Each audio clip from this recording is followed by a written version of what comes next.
dans cette nouvelle astuce du jour proposée par Digital Art 237. Je suis Semoul Jonathan, votre humble serviteur. Pour l'astuce d'aujourd'hui, nous allons voir comment créer cet effet d'ombre à longue distance directement dans Photoshop. C'est très idéal lorsque vous voulez faire du réalisme dans vos visuels.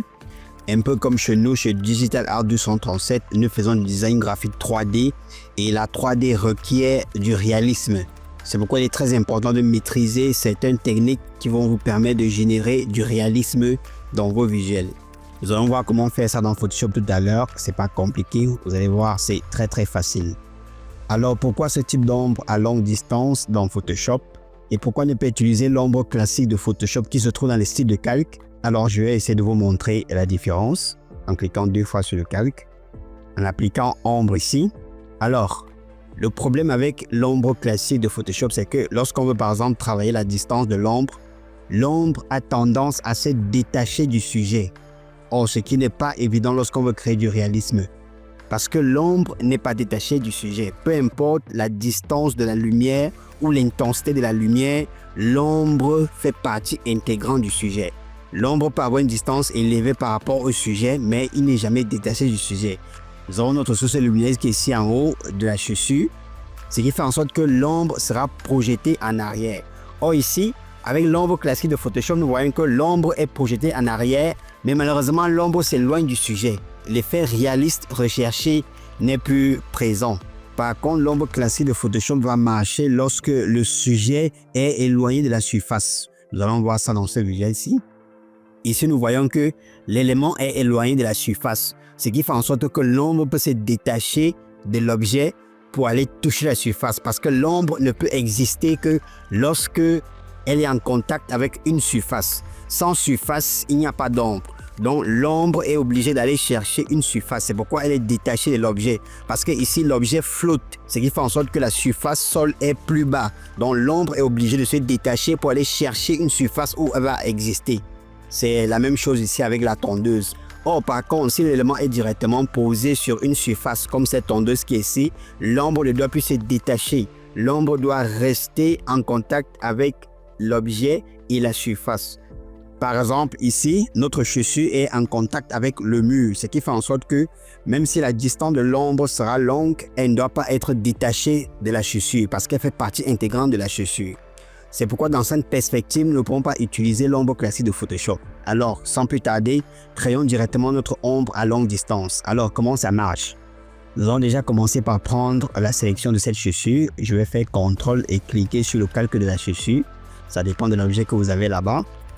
Juste en bas de mon calque chaussure, je vais créer un nouveau calque vierge dans lequel je vais appliquer une couleur noire grâce au pot de peinture. Voilà, j'ai déjà appliqué ma couleur noire sur mon nouveau calque. Je vais désélectionner ce calque, CTRL D. Puis, je vais aller dans Filtre. Je vais prendre Galerie des flous. Et je vais prendre Flou de tracé. Nous avons cette boîte de dialogue qui s'ouvre. Puis, nous venons sur Flou de base. Nous allons prendre Flash Synchronisation arrière. En cliquant sur CTRL au clavier maintenant, nous allons déplacer notre objet flou que nous allons placer ici. Puis nous allons changer son orientation en visant vers le bas parce que moi je veux que l'ombre aille vers le bas parce que ma lumière est ici en haut de la chaussure. L'ombre sera automatiquement dirigée vers le bas. Vous devez savoir que l'ombre est opposée à la lumière. Là où la lumière se trouve, l'ombre sera automatiquement opposée à cette direction. Donc notre ombre va venir en bas parce que la lumière est ici en haut. Alors nous allons augmenter la vitesse ici. Voilà.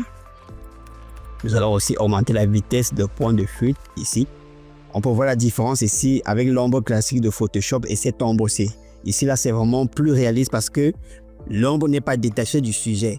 Malgré que l'ombre s'éloigne, l'ombre est toujours raccordée au sujet. Nous allons valider. Voilà, c'est super. Nous avons vraiment cette ombre qui est très réaliste. On va essayer de la travailler un peu parce qu'elle est trop nette. On va ajouter un flou Gaussian dessus, mais avant d'ajouter un flou Gaussian, on prend l'outil gomme. On va essayer de gommer certains endroits que l'ombre ne doit pas apparaître, par exemple comme le bout ici, le bout de notre élément aussi. L'ombre ne doit pas jouer ici. L'ombre doit juste être vers la surface en bas. Nous allons aussi diminuer un peu ici parce que l'ombre ne doit pas être nette au bout de notre objet. Il doit avoir un léger décalage pour que ça soit vraiment plus réaliste, même ici. Voilà. Une fois que c'est fait comme ça, on peut appliquer un léger flou gaussian, même de 10%. Voilà, et nous avons notre effet ombre à longue distance très réaliste. Vous voyez vraiment le réalisme que l'ombre aussi a par rapport à l'ombre classique de Photoshop. On peut voir que la lumière est en haut de notre objet et directement l'ombre est dirigée vers le bas. Et là, l'ombre n'est pas séparée de l'objet. L'ombre et l'objet ne font que un. Je vais vous montrer comment j'ai appliqué cette technique dans la plupart de mes visuels. Par exemple, comme ici, c'est la même technique que j'ai appliquée dans ce visuel ici.